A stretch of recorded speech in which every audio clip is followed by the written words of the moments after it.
Bonjour et bienvenue chez WOW, le podcast qui diffuse aux enfants les nouvelles positives d'ici et d'ailleurs. Je m'appelle Alastair et je suis en compagnie de Clarisse qui va nous parler aujourd'hui d'une actualité dont on entend beaucoup parler, un nouveau virus de la grippe. Pour commencer, j'aimerais que tu nous expliques, Clarisse, pourquoi as-tu choisi de parler de ce sujet dans ce podcast ? Bonjour tout le monde. Vous savez que chez WOW, on a vraiment à cœur de vous montrer ce qui va bien dans le monde. Mais alors, vous allez me dire, pourquoi parler d'une maladie ? Eh bien, c'est sûr, ce n'est pas un sujet amusant, mais chez WOW, on ne fait pas voir que le bon côté des choses en oubliant les problèmes du monde. Non, sûrement pas. À vrai dire, on fait même le contraire. Je m'explique. Lorsqu'on met en avant les personnes ou les projets qui apportent des solutions, on parle d'une manière ou d'une autre forcément du problème. Qui dit solution, dit forcément problème, l'un ne va pas sans l'autre. C'est pourquoi j'ai choisi de parler avec vous de ce virus, qui porte le nom de coronavirus, et qui est un problème en ce moment. Si je te suis bien, alors il se pourrait être que ce soit un problème avec une solution. Si c'est le cas, ça me paraît incroyable, parce que j'entends à la télévision et je lis dans les journaux plein d'histoires qui disent que personne ne sait vraiment comment arrêter la propagation du virus. Eh bien, Alastair, ce que je vais te dire, je pense, va te surprendre. Alors oui, il existe des solutions. Alors, déjà, pour te rassurer, ce n'est pas la première fois que le monde doit faire face à un virus type grippal. La recherche avance de jour en jour et nous devenons toujours plus rapides et plus performants pour éradiquer les virus. Chez WOW, on trouve ça très important que vous soyez conscients des progrès réalisés dans le domaine de la santé.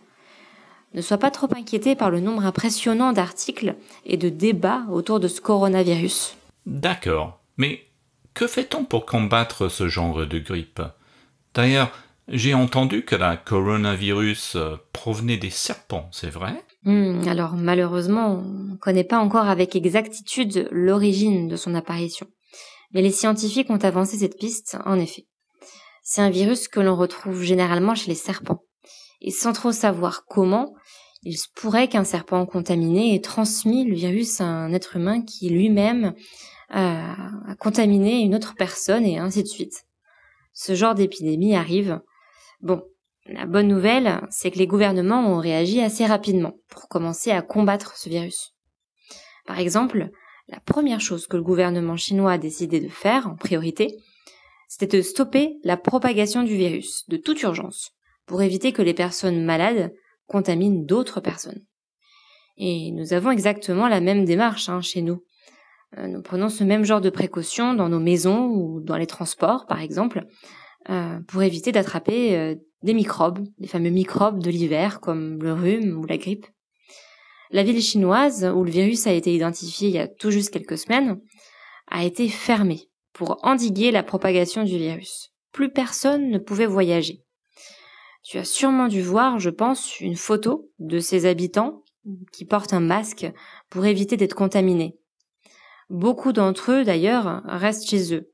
C'est pourquoi les rues sont quasiment vides, on le voit sur les photos aussi. Cette épidémie est apparue pendant les vacances du Nouvel An chinois. C'est une grande fête en Chine. Cette année, beaucoup de familles ont malheureusement été séparées, faute de pouvoir voyager en raison des restrictions dues à ce virus. Les spécialistes pensent que ce genre d'actions très strictes sont essentielles pour vraiment ralentir la propagation de la maladie, jusqu'à trouver un remède. Et aujourd'hui, on sait que chaque jour, 2 millions de personnes voyagent en avion à travers le monde. Des personnes arrivent de partout, et même en Europe, où le virus a également été détecté du coup. Waouh, ce qui signifie que même les personnes qui n'habitent pas en Chine devraient être inquiètes alors. Absolument pas, non. D'abord, le fait de s'inquiéter ne fait de bien à personne, je t'assure. Alors, essayons de ne pas trop tomber dans cette inquiétude qui ne résout rien. Au contraire, ça empire les choses, je pense. Il y a 3 éléments dont j'aimerais te parler. La première chose, c'est que ce n'est pas la première fois que l'humanité se retrouve confrontée à l'apparition de nouveaux virus. Les virus évoluent en permanence. Et en tant qu'être humain, il faut dire que nous avons la chance d'avoir un système immunitaire fantastique. S'il est en forme, si notre système immunitaire fonctionne bien, Alors c'est un vrai combattant qui lutte sans relâche contre les virus et les éradique. Souviens-toi, tu as sûrement déjà attrapé un rhume causé par d'autres virus et tu l'as soigné. Jusqu'à maintenant, nous savons que des milliers de personnes sont tombées malades en attrapant ce nouveau virus. La plupart s'en sont sortis, mais d'autres sont décédés. Il s'agissait en majorité de personnes âgées ou déjà malades. J'ai encore une question. Peux-tu me confirmer que l'on fait vraiment tout ce qui est possible de faire pour essayer d'éradiquer ce virus? Très bonne question. Alors oui, complètement. Justement, voici la deuxième chose dont je voulais te parler. Ces dernières années, les recherches en matière de virus ont énormément progressé. Dès l'apparition d'un virus, nous savons désormais comment gérer la situation et nous sommes en mesure de l'étudier plus rapidement pour pouvoir le supprimer. Les pays sont aussi devenus beaucoup plus solidaires entre eux, plus organisés. Ils savent rassembler leurs forces pour faire face aux problèmes. Ensemble, on va plus loin. Et s'il y a bien un message à retenir de ce podcast, eh bien, c'est celui-ci. Faut savoir que la Chine n'a pas toujours été aussi coopérative dans le passé, quand il s'agissait d'annoncer officiellement au monde entier que le pays rencontrait un problème sanitaire, problème avec d'autres maladies. On peut dire que face à cette nouvelle situation, la Chine a été assez efficace pour transmettre le message assez rapidement au gouvernement du monde entier. Désormais, des scientifiques des 4 coins du monde travaillent ensemble avec l'aide des gouvernements pour développer tous ensemble un vaccin, un médicament qui va aider notre corps à supprimer ce fameux coronavirus. On peut dire qu'un tel niveau de coopération a rarement été atteint à l'échelle mondiale. En plus de ça, les scientifiques ont appris à travailler plus vite et plus efficacement dans le développement des vaccins. L'apparition d'un nouveau virus signifie parfois la nécessité de développer un vaccin pour l'éradiquer. Cette recherche permet aussi de trouver de nouvelles techniques pour progresser plus vite et mieux. Ah, ça c'est plutôt une bonne nouvelle. C'est pour ça qu'on avait très envie d'aborder ce sujet cette semaine. Mais Clarisse, je n'ai pas oublié. Tu avais bien dit que tu avais 3 choses importantes à nous dire. Alors, c'est quoi la 3e? Ah oui, la dernière chose que je voulais vous dire, elle est un peu plus philosophique, je dirais, mais pensons aux réactions que nous avons lorsqu'on entend une histoire qui parle d'une nouvelle maladie. Comment les médias, la télé, la radio, les journaux nous racontent ces histoires. Finalement, on se rend compte à quel point c'est important de ne pas exagérer le problème ou de le rendre encore plus effrayant qu'il ne l'est réellement. Chez WOW, on essaye au maximum de remettre les choses en perspective. C'est-à-dire, on essaye de savoir regarder autour de nous et de comprendre qu'il y a des choses qui paraissent énormes et d'autres qui sont plus petites, mais qui méritent aussi de l'attention. Ton 3e point me paraît un peu compliqué. Oups, désolé. Bon, je vais te donner un exemple. Pourquoi penser que ce nouveau virus provenant de Chine est un danger? Pourquoi? Première raison, parce qu'on en parle beaucoup à la radio, et puis aussi à la télévision, et puis ce virus, il fait aussi la une de tous les journaux. Bon, si les journalistes pensent tous que c'est important, c'est que ce virus doit sûrement représenter une menace, n'est-ce pas? Mais cette façon de voir les choses a des limites. C'est essentiel que chacun d'entre nous puisse avoir connaissance de ce nouveau virus et de mieux comprendre aussi ce qu'il se passe dans le monde. Ça devrait être tout aussi important de nous rappeler certains conseils et règles d'hygiène élémentaires pour nous protéger du virus, comme bien se laver les mains correctement et plusieurs fois par jour. Tu ne penses pas? Tu as complètement raison, Clarisse. Et d'ailleurs, sur cette histoire de perception des événements, des problèmes, j'ai envie de te partager mon avis de journaliste. J'ai exercé ce métier pendant très longtemps et je suis parfaitement d'accord avec toi, c'est primordial que les gens puissent savoir ce qui se passe dans le monde. Mais selon moi, le fait d'avoir connaissance des événements ne doit pas automatiquement signifier en avoir peur. Et ce n'est pas non plus parce qu'il y a beaucoup d'histoires sur un sujet en particulier qui doit devenir très important pour nous. Oui, c'est vrai. Je rajouterais même que la plupart du temps, les journalistes écrivent des histoires assez tristes, blessantes même, parce qu'ils savent très bien que les gens lisent plutôt ce genre d'articles qui font peur, au détriment des articles qui racontent de bonnes nouvelles. Voir le négatif, c'est un réflexe naturel chez les êtres humains. Ça fait vraiment partie de notre instinct de survie. mais accorder trop d'attention aux choses dangereuses et négatives peut nous rendre rapidement malheureux, tristes, sans raison.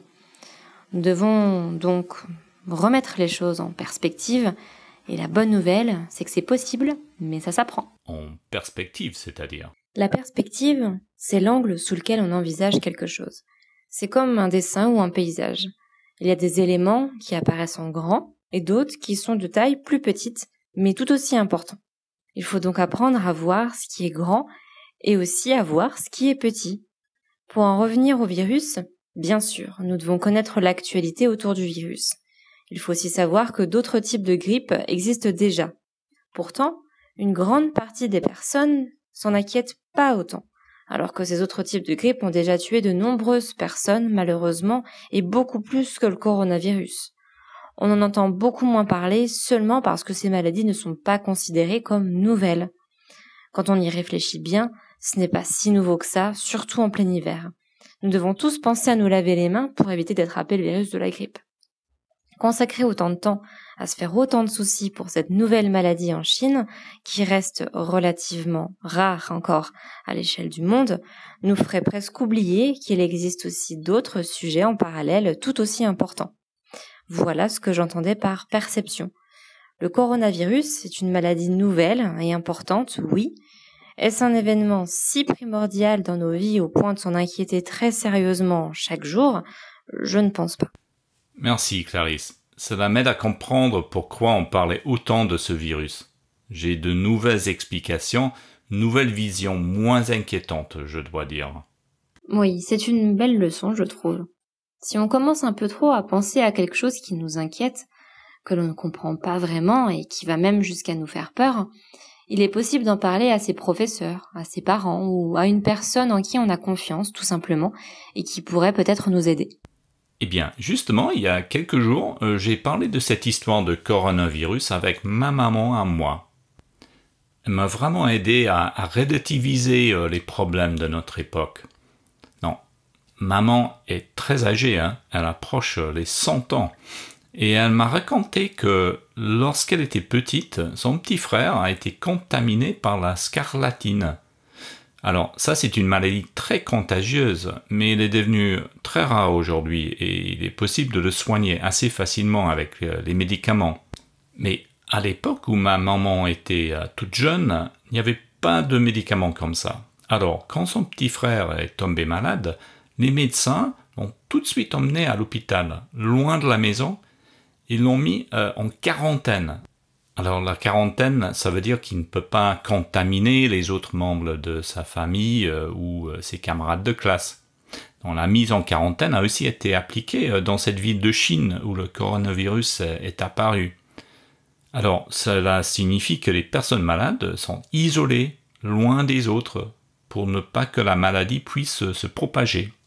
Alors, le pauvre petit John, donc le petit frère de ma mère, mon oncle maintenant, il n'avait que 6 ans à l'époque, lorsqu'il s'est retrouvé tout seul dans une chambre d'hôpital. Même ses parents ne pouvaient pas venir lui rendre visite, et cela durant 6 semaines. La seule possibilité qu'avait sa maman, ma grand-mère donc, de voir son fils, c'était de regarder depuis la rue, dans la chambre, à travers la fenêtre.